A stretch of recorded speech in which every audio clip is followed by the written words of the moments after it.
Hey guys, I'm going to go over a brief video just introducing the nervous system, specifically the spinal cord and spinal nerves. Okay.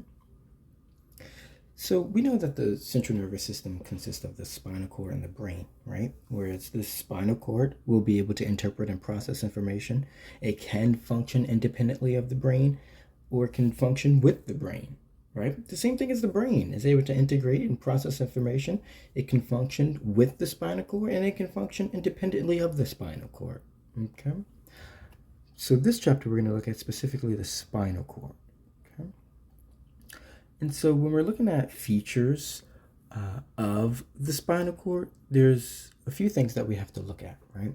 So number one, right, the spinal cord, well, the adult spinal cord, it measures approximately like 45 centimeters or 18 inches, right, in length, and it extends from the foramen magnum of the skull to the inferior border of the first lumbar vertebrae, meaning like L1, right? So the dorsal surface of the spinal cord bears a shallow longitudinal groove, right? That's going to be the posterior median sulcus, okay? It's going to be the posterior median sulcus. So you can see that groove, right, down that dorsal surface, right? And so the deep crease along that ventral surface, though, that's going to be the anterior median fissure, and we'll be able to look at that too, right? Okay. And so each region of the spinal cord, cervical, thoracic, lumbar, and sacral, they're going to contain tracts that are going to be involved in the particular segments with those, going to be associated with it. So we can see right here, just based on this image, right, there's the different portions of the spine, right? The cervical spinal nerves, right? Then you have the thoracic spine, right? With the thoracic spinal nerves. You have the lumbar spinal nerves, right? And then you have that sacral spinal nerves, okay? When we're looking at the spinal cord, okay, the areas of the spinal cord, they're going to be expanded to form enlargements. Okay, and we can see that right here. We see the cervical enlargement right here. Right? That cervical enlargement, it supplies nerves to the pectoral girdle and the upper limbs. And we also have a lumbosacral enlargement, right? The lumbosacral enlargement, that provides innervation to structures of the pelvis and the lower limbs. Okay. Again, the cervical enlargement supplies nerves to the pectoral girdle and the upper limbs, whereas the lumbosacral enlargement provides innervation to structures of the pelvis and the lower limb. Okay. When we're looking at this spinal cord, right, just inferior to the lumbosacral enlargement, okay, the spinal cord tapers to a conical tip that's called the conus medullaris, right here. Okay. So it tapers off to this conical tip called the conus medullaris, okay? And that's going to be at or inferior to the level of the first lumbar vertebrae. We also have a slender strand of fibrous tissue. That's going to be called the filum terminale, okay? The filum terminale, okay? That's going to extend from the inferior tip of the conus medullaris along the length of the vertebral canal as far as the dorsum of the coccyx. Okay, so that's how you can see it. It's extending all the way down here, okay? That filum terminale. And that's going to lead into the coccygeal ligament, okay? So again, it is going to provide that longitudinal support to the spinal cord as it's a component of that coccygeal ligament, okay?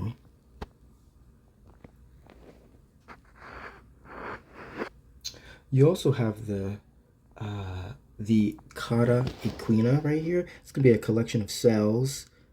A collection of nerves that's extending off the spinal cord right there, right? And that basically is, it means like horsetail, right? So it kind of looks like a horsetail of nerves that's extending inferiorly, okay? So the spinal cord has 31 spinal segments, okay? When we're looking at the different portions of the spinal cord, we can see the different sizes, right?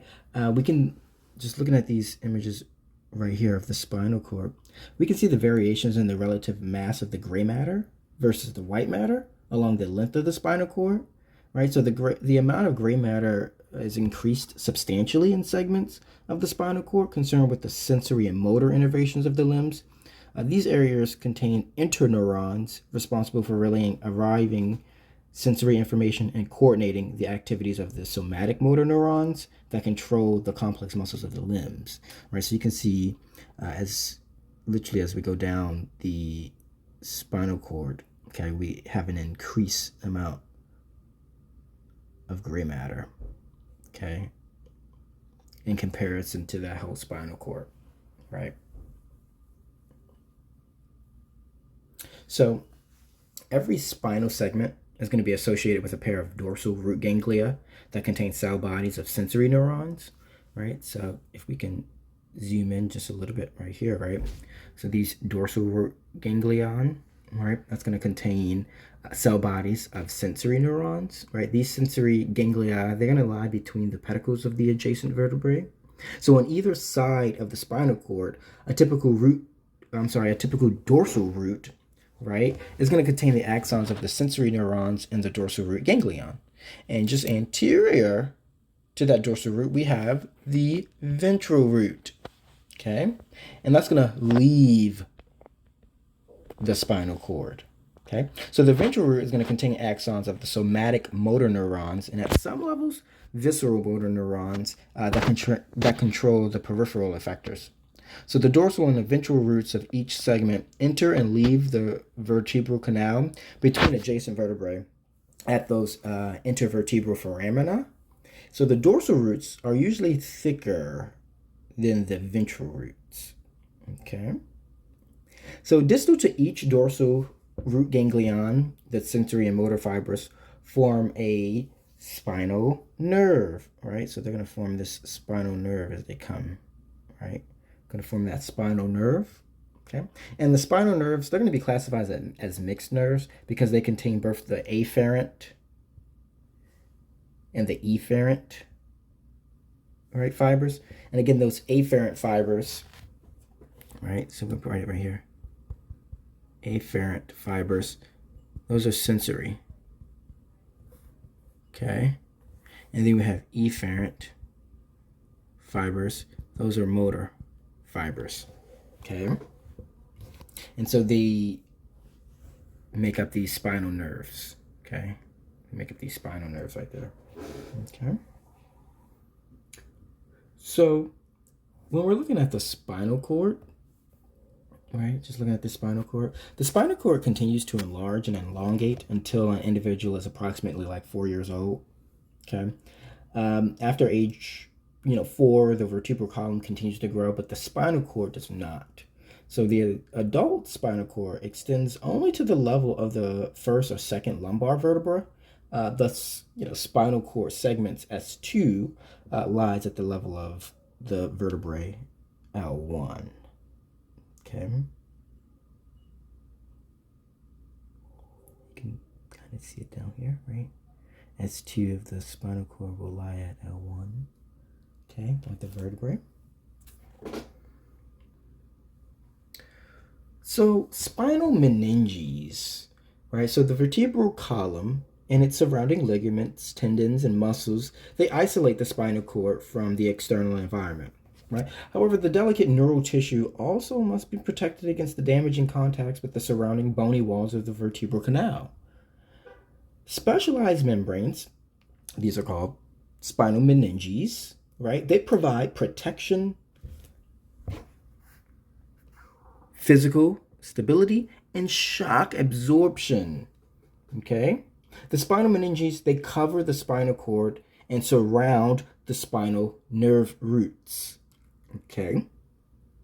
The spinal meninges are going to be continuous with the cranial meninges, because we also have cranial meninges, right? Same thing, right?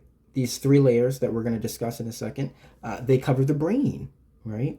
And so that extends on to the spine, right? And that's what we call the meninges that cover the brain, cranial meninges, and the meninges that cover the spine, spinal meninges, okay? So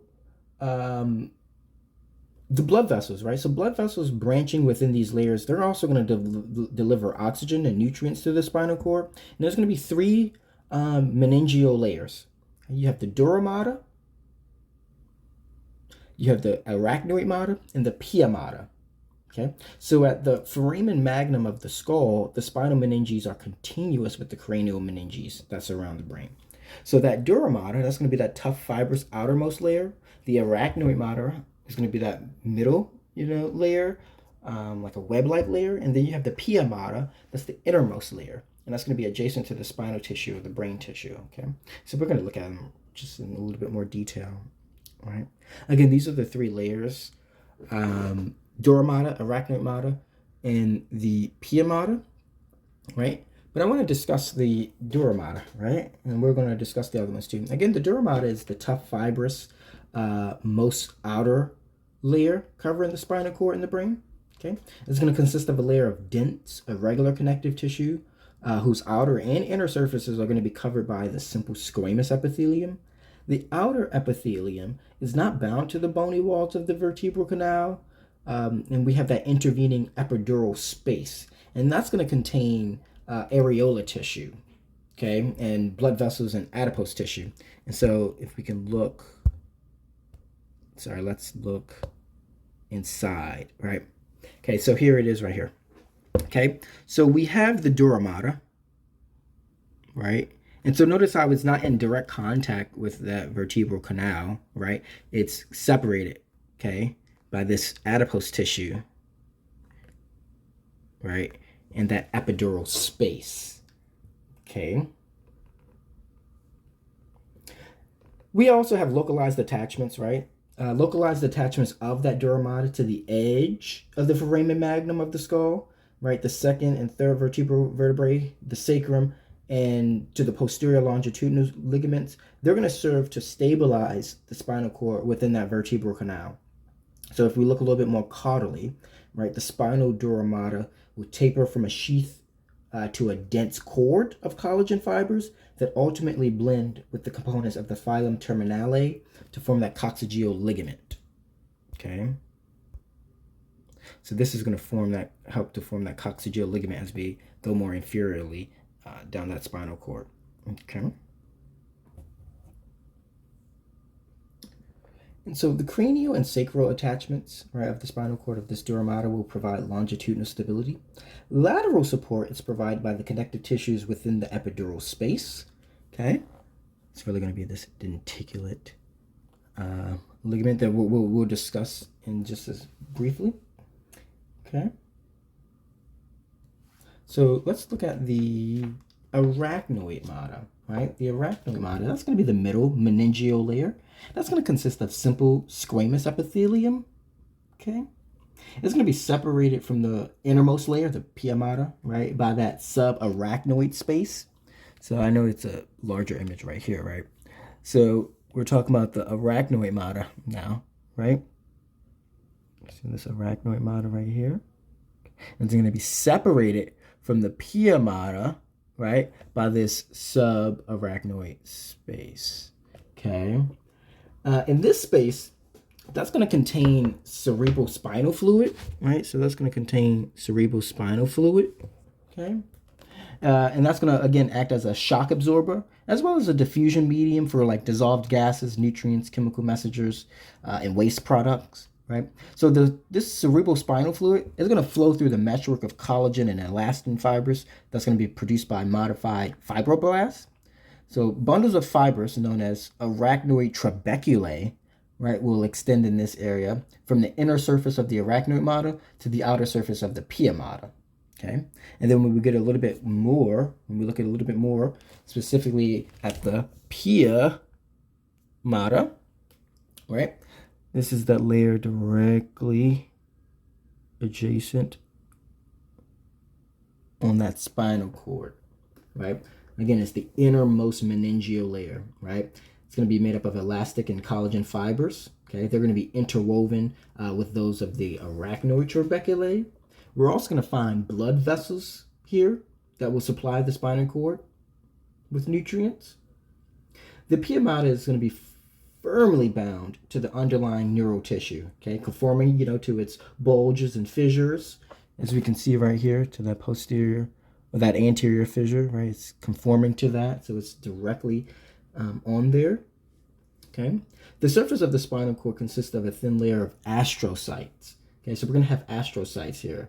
And cytoplasmic extensions of these glial cells, they're going to lock in those collagen fibers of the spinal matter, or the spinal pia mater, in place, okay? So along the length of the spinal cord, we have these paired denticulate ligaments right here, okay? And so let's look here, right, because you can see these denticulate ligaments, right?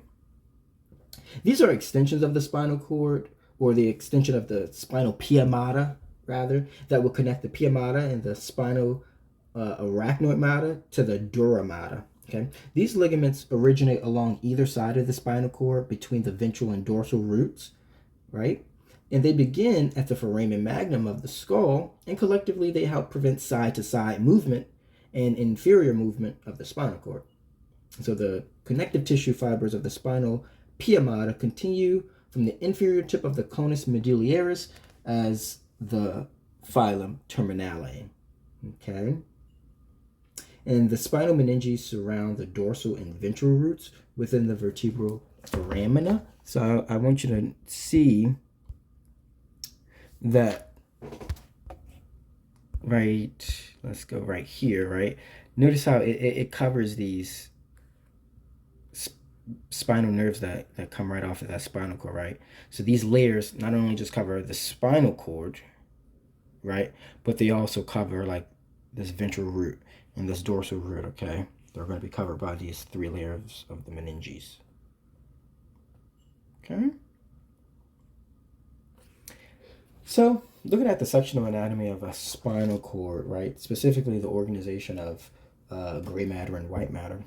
Gray matter surrounds a central canal, okay? And as we can see, looking at this image right here, right, that's that central canal right there. It's going to be surrounded by, sorry, well, that's going to be surrounded by gray matter, right? And gray matter is going to be called horns, right? Just simply due to their shape, okay? Be called horns, okay? They're going to consist of somas, or cell bodies, okay? So the cell bodies of neurons and the gray matter of the spinal cord are organized in groups called nuclei, okay? These sensory nuclei, right, they're going to receive and relay sensory information from the peripheral receptors that we're going to look at in a few. But I want you to see here that the gray matter is typically going to be like in the middle, right, in that middle region of the spinal cord, right? And it's going to consist of glial cells. The white matter, that's going to consist of axons, right, whether they're myelinated or unmyelinated, okay? And the axons are going to be organized into tracts or columns, and it's going to be located outside of the gray matter, okay? That's the white matter, outside of the gray matter, okay? So, again, what I was just saying, right, the cell bodies of the neurons and the gray matter of the spinal cord, they're going to be organized into groups called nuclei, okay? And they're going to have, specific functions. The sensory nuclei will receive and relay sensory information from peripheral receptors, such as, those touch receptors on your skin. And the motor nuclei, they're going to issue motor commands to peripheral effectors, such as, skeletal muscles. So when we're looking at a transverse view, right, we can see, let's look at it, right? We can see a frontal section, right, along the axis of the central the central canal separates the sensory or the dorsal nuclei from the motor or the ventral nuclei. So remember, the dorsal, right, nuclei is going to be the sensory nuclei, and the motor nuclei is going to be called the ventral nuclei, okay? The posterior or dorsal gray horns, okay, posterior gray horns, as you can see right here, they're going to contain somatic and visceral nuclei, okay? They're going to contain somatic and visceral nuclei, Whereas the anterior, or ventral portion, right?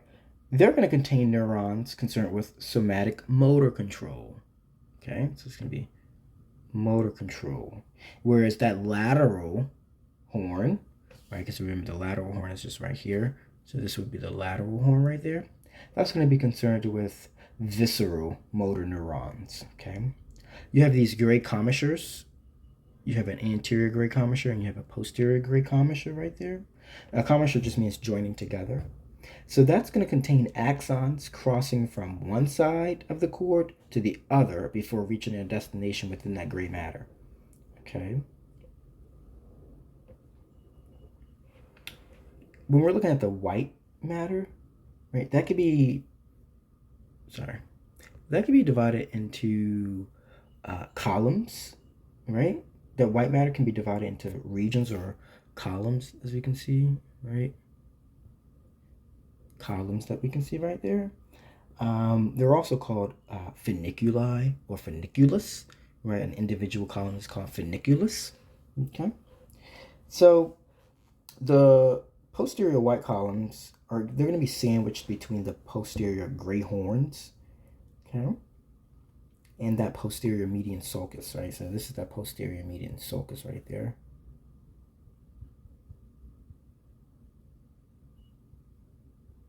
Sulcus. And of course we have that anterior median fissure right there, because it's so deep in there, right? And so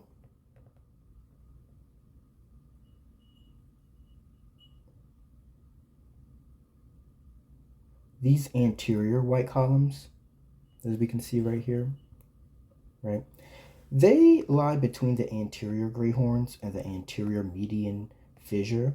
They're going to be interconnected by the anterior white commissure.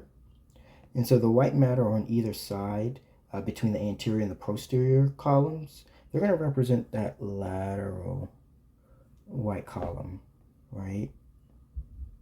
And so each column will contain tracks. Okay, each column will contain tracks, as we can see right here, right? Where this track focuses on innervating the leg. This track focuses on innervating the hip.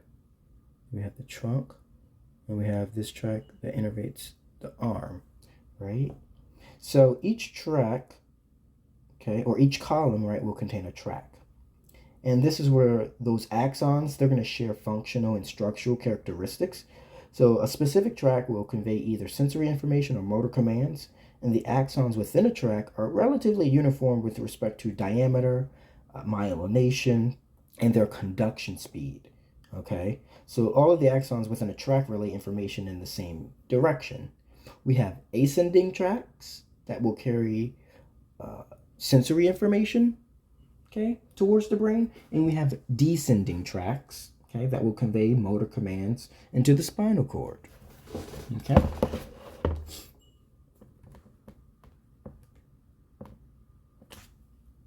So spinal nerves. There are 31 pairs of spinal nerves, right? We have 8 cervical nerves, 12 thoracic nerves, 5 lumbar nerves, 5 sacral nerves, and 1 coccygeal nerve. Okay.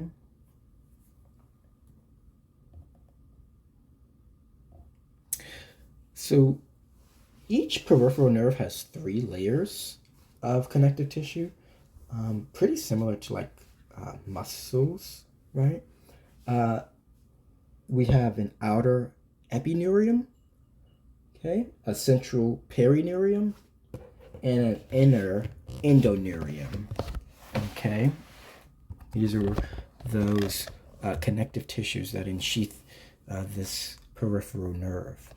Okay, so the epineurium, it's going to be a tough fibrous sheath that forms the outermost layer of a peripheral nerve.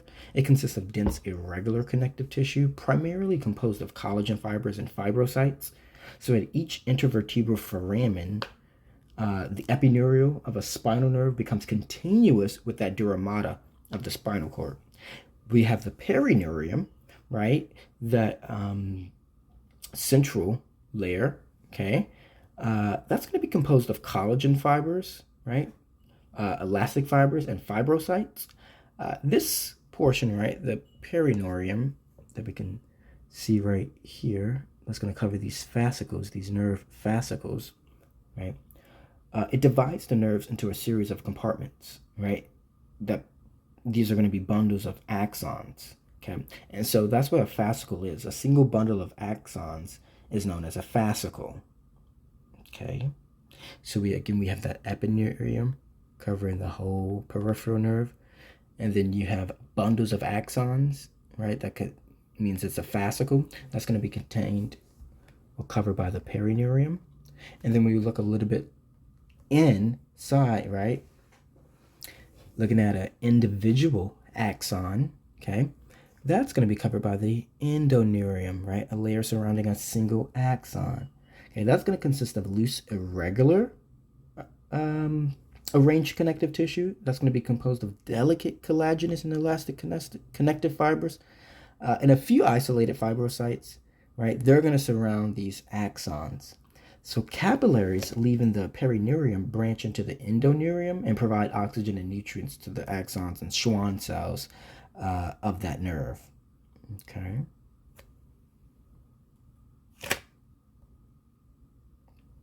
So each spinal nerve forms through the fusion of dorsal and ventral nerve roots, as those roots pass through intervertebral foramen, with the exception being at C1 and CO1, where some people lack that dorsal root. But distally, the spinal nerves divide into several branches, right? So all spinal nerves form two branches, okay? Dorsal ramus and a ventral ramus, okay? And how about we look at it too? Okay, so we have that dorsal ramus and a ventral ramus. Okay, so for spinal nerves T1 to L2, there are 4 branches. So you have a white ramus and a gray ramus, right? So white ramus and a gray ramus, right? Those are going to be collectively known as the rami communicantes, and that just means communicating branches. You're also going to have, again, that dorsal ramus, and that ventral ramus, right? So the rami communicantes, they carry visceral motor fibers to and from a nearby autonomic ganglion, and that's going to be associated with the sympathetic division of the autonomic nervous system. Okay, so we can see right here. Because the preganglionic axons are myelinated, the branch carrying those fibers to the ganglion has a light color, and that's why it's known as the white ramus. 2 groups of unmyelinated postganglionic fibers leave the ganglion, and those innervating glands and smooth muscle in the body walls or limbs form a second branch, the gray ramus, that rejoins the spinal nerve, right? It's gonna be able to rejoin that spinal nerve right there. Okay. The dorsal ramus, right, of each spinal nerve provides sensory innervation from and motor innervation to a specific segment of the skin and muscles of the neck and the back. Okay. The relatively large ventral ramus, okay, as you can see right here, right, that ventral ramus right there, that's going to supply the ventrolateral body surface structures in the body wall and the limbs. Okay.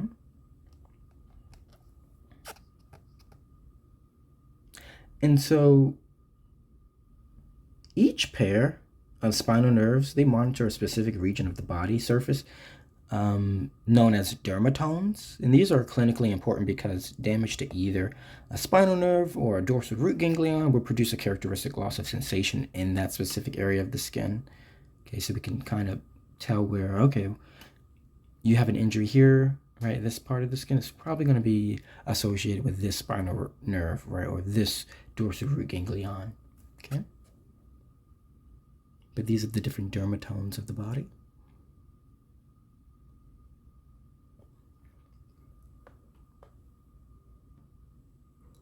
A nerve plexus. Right? A nerve plexus is a complex interwoven network of nerves. Okay? There are going to be 4 nerve plexuses. Okay? We have a cervical plexus that consists of cutaneous and muscular branches. We have a brachial plexus that's going to innervate the pectoral girdle and the upper limbs. Right? Pectoral girdle and upper limbs. It's going to be larger and more complex than the cervical plexus, of course. Then you have the lumbosacral plexuses. Or the lumbar plexus and the sacral plexus, right? Sometimes the lumbar and the sacral plexus, they're going to be combined to form the lumbosacral plexus. And they're going to have ventral rami of these nerve supplies the pelvis and the lower limbs. So we'll look at that now, actually, okay, to be able to understand that. So these are the plexus, right? So we have the cervical plexus, right? Again, these are going to innervate the muscles of the neck and the diaphragm, okay? And we see the major nerves of the cervical plexus right here. We have the lesser occipital nerve, the greater auricular nerve, the transverse cervical nerve, the supraclavicular nerve, and the phrenic nerve. Okay. And let's look at it. So this is the cervical plexus, right? Consisting of cutaneous and muscular branches from the ventral rami of the spinal nerves, C1 through C4, and some fibers of C5.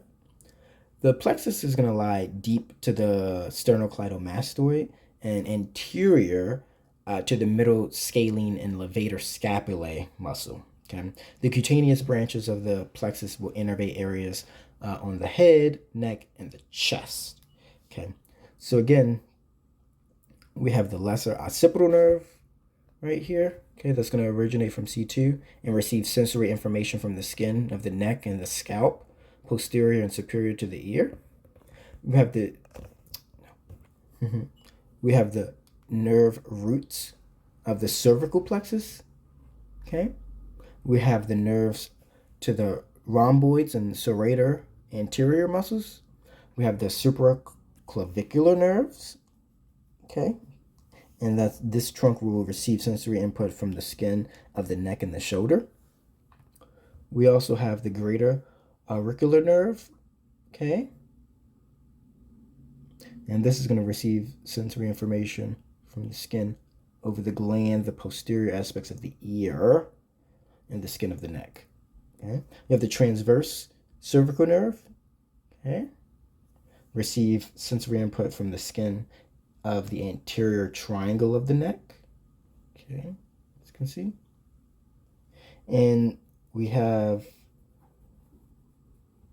the phrenic nerve. Okay.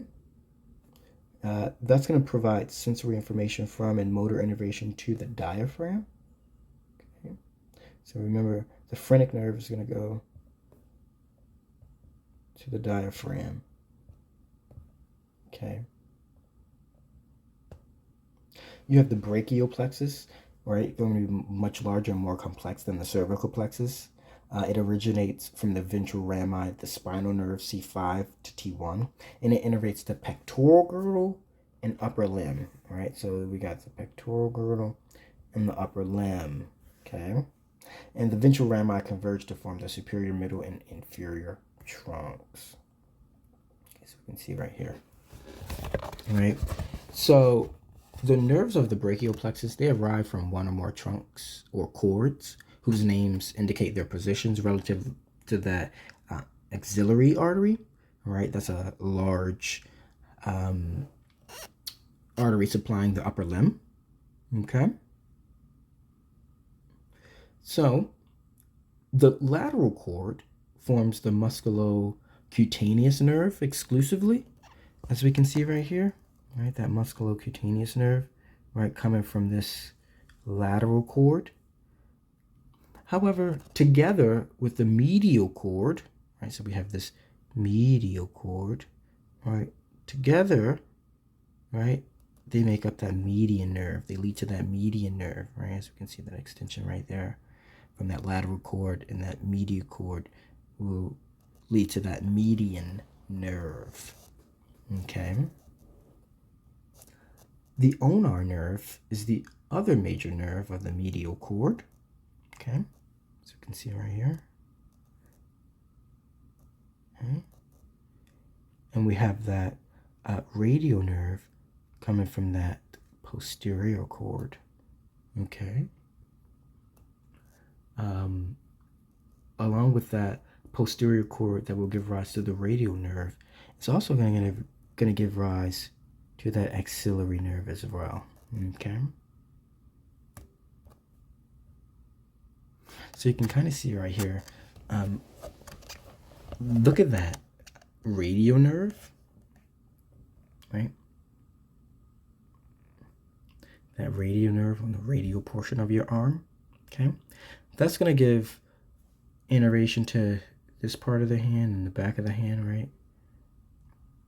Whereas the median nerve, right, that median nerve is going to come straight through, okay? Straight through. And, you know, that's why it's median. It's going to come straight through that carpal tunnel right there. Okay? And whereas that ulnar nerve is going to be able to innervate portions of your palm, right, as well as your some of your digits, okay, like the pinky and the ring finger, basically. Okay. You have the lumbar plexus, right? The lumbar plexus and the sacral plexus, they originate from the lumbar and sacral segments of the spinal cord, respectively.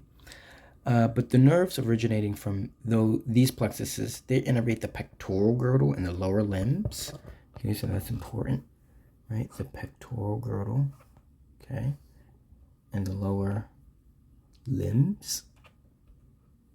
Okay. Because the ventral rami of both plexuses are distributed to the lower limbs, the spinal nerves L4 and L5 are going to be involved. These plexuses are collectively known and referred to as the lumbar sacral plexus, right? So the lumbar and the sacral plexus. The lumbar plexus, that's going to originate from the ventral rami T12 to L4. The major nerves of this plexus are the lateral femoral cutaneous nerve and the genitofemoral nerve, as well as the femoral nerve. Okay, so we can look at those right now. The lateral femoral cutaneous nerve, right? It's going to receive sensory information from the skin of the anterior, lateral, and posterior thigh. The genitofemoral nerve, hey, that's going to receive information or sensory information from the skin over the anterior medial surface of the thigh and portions of the external genitalia. Okay, it branches off to the femoral branch and the genital branch. Okay, and then you have the femoral nerve, right? That's going to receive sensory information from the skin of the anterior medial surface of the thigh and the medial surface of the leg and the foot. Okay. And we have the sacral plexus, right? That's going to be formed by the ventral rami L4 to S4, right? And so part of the ventral ramus of L4 and the ventral ramus of L5 form that lumboral sacral trunk, which joins the sacral plexus, right? So the 5 major nerves of the sacral plexus are going to be the superior gluteal nerve, right? Innervates the gluteus minimus, gluteus medius, and the tensor fascia latae. Okay, the inferior gluteal nerve, right? That's going to innervate the gluteus maximus, right? You have the sciatic nerve, right? This is going to be the largest nerve in the body, okay? And it innervates the semimembranosus, semitendinosus, and the adductor magnus muscles.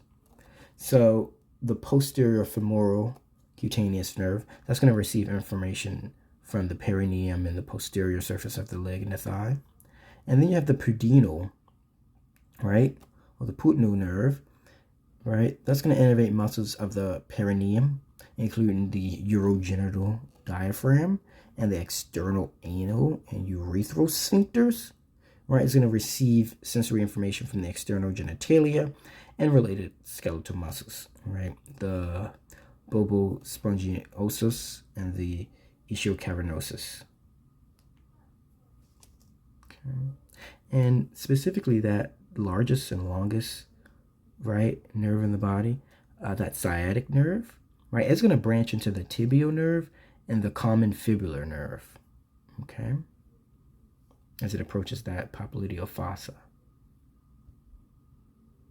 And here you can see again those nerves, nerves that are originating from the lumbar plexus and the nerves that originate from the sacral plexus. And you can just see just by pure on this image how large the sciatic nerve is. And notice how it would then branch off to the tibial nerve and the common fibular nerve. Okay.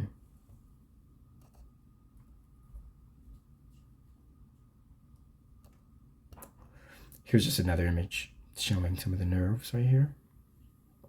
Right? That sciatic nerve. Right?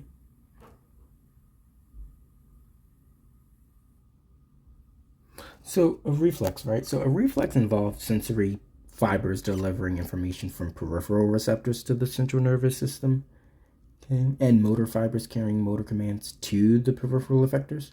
So the wiring of a single reflex is called a reflex arc, okay, and again, that's going to begin at a sensory receptor and end at a peripheral effector, okay. So reflexes, they're going to have 5 steps, right? You're going to have the arrival of a stimulus and the activation of a receptor. That information will be relayed to the central nervous system. The central nervous system will process that information. It will then activate a motor neuron, and then that's where you have a response by a peripheral effector, right? And so reflexes, they can be classified according to their development, right? Whether they're innate or acquired. This site where the information is processed, whether it was spinal or cranial, the nature of the resultant motor response, whether it was a somatic, visceral, or autonomic response, and the complexity of the neural circuitry, meaning it's going to be a monosynaptic or polysynaptic synapse or route, right? So the innate reflexes, those are going to be genetically determined, whereas the acquired, they're going to be learned, right? The somatic reflexes, such as the response, right? That's going to control skeletal muscle contractions, right? But the visceral autonomic reflexes, that's going to control actions of the smooth and cardiac muscles, glands, and adipose tissue. Some reflexes are, more complex than others. You could have one synapse going on, or you can have multiple synapses going on, right? And, the spinal cord can process it, or the brain can process this reflex, right? You can see right here the difference between a monosynaptic reflex and a polysynaptic reflex, right? And that polysynaptic reflex, notice how there's many interneurons that are involved, right? So there's more than one synapse going on, okay? And this is just a spinal reflex ranging from a simple monosynaptic reflex to like a complex polysynaptic reflex. And again, here are the steps that are common to all the stretch reflexes right here. And here's another example of a stretch reflex where, the stretching of the muscle tendon will stimulate the muscle fibers, right? You can have some stimulation right there. And then ultimately, we'll be able to activate a motor neuron that will produce this response, okay, or this effect, right? And so we want to understand that higher centers in the brain, they can enhance or inhibit those reflex patterns based on the spinal cord. Okay, so that was just a brief overview of the spinal cord, right, and spinal nerves. Okay, thank you very much.